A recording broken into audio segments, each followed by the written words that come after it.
Hello dear loving student, कैसे हैं बेटा आप लोग। तो आज हम लोग अपने उसी श्रृंखला को आगे बढ़ाते हैं।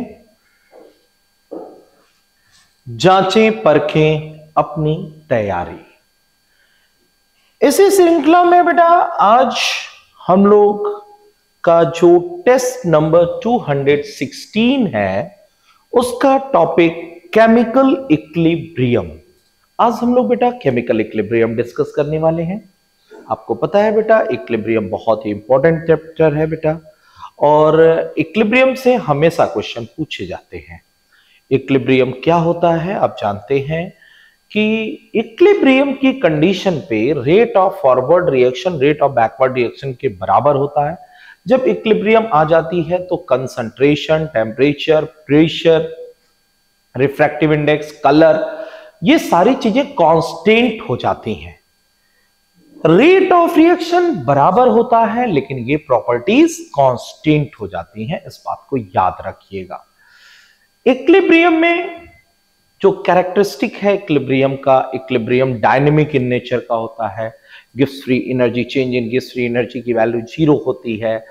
इक्विलिब्रियम कैटलिस्ट से इफेक्ट नहीं होता है, बस इतना सा हो जाता है कि इक्विलिब्रियम थोड़ा पहले अचीव हो जाता है।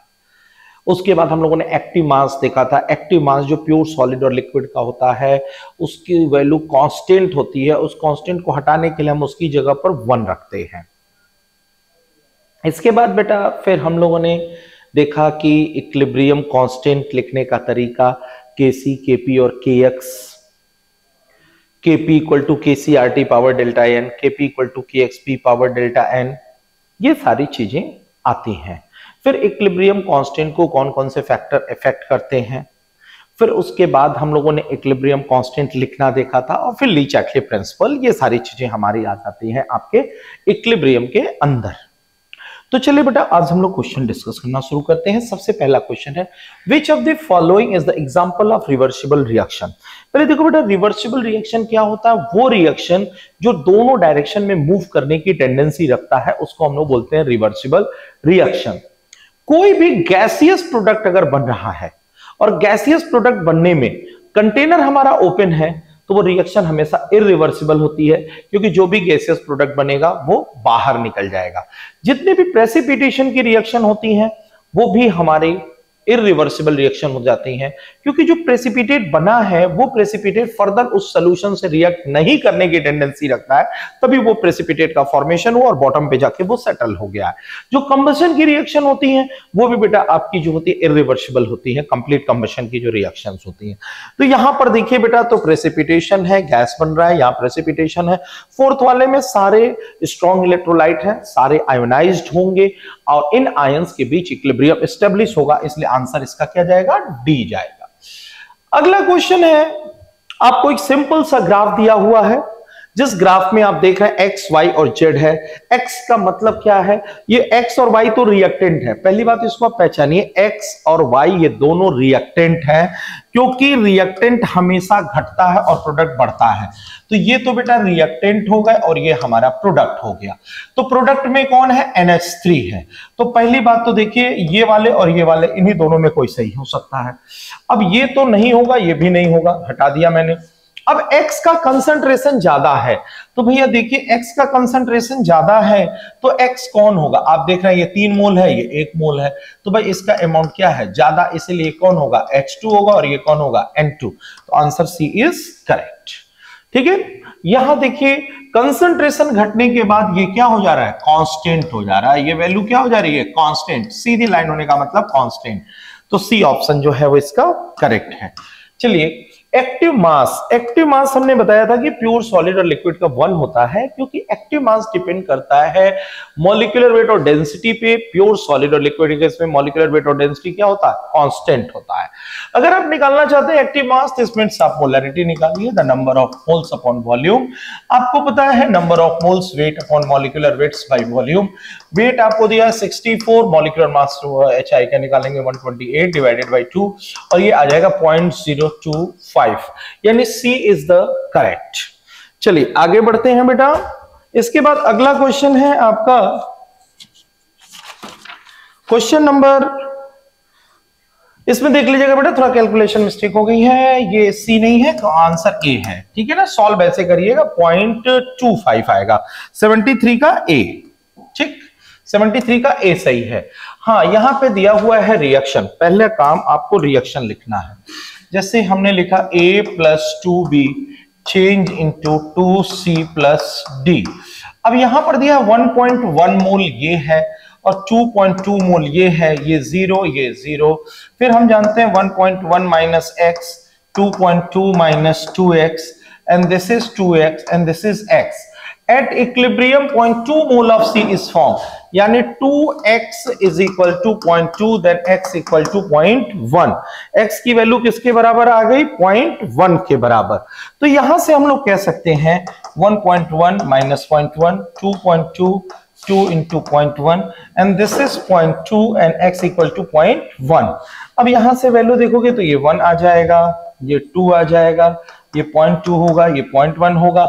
अब यहां से इक्विलिब्रियम निकालना होगा तो k equal to C square, ये d, ये हो गया a और ये हो गया b का स्क्वायर।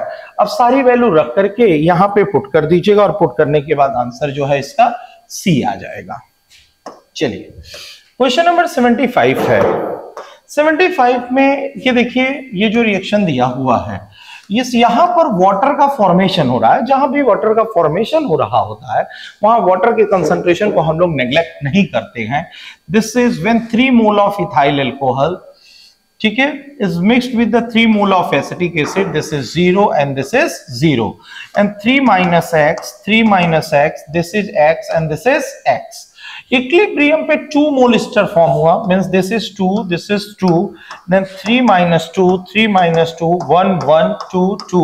आंसर देख के पता चल जाएगा कितना आएगा, A। तो याद रखिएगा, जब भी वाटर का फॉर्मेशन होता है उसके कंसंट्रेशन को नेग्लेक्ट नहीं करना है। यहां पर देखिए कह रहा है K इज इक्वल टू क्या है, A B अपॉन AB, ठीक है। कह रहा है A को डबल कर दिया, A को डबल किया मतलब 2A कर दिया, ठीक। पूछ रहा है बी डैश क्या होगा और ए बी को उतना ही रहने दें। तो भैया कुछ भी करोगे के की वैल्यू हमेशा क्या रहेगी, सेम रहेगी।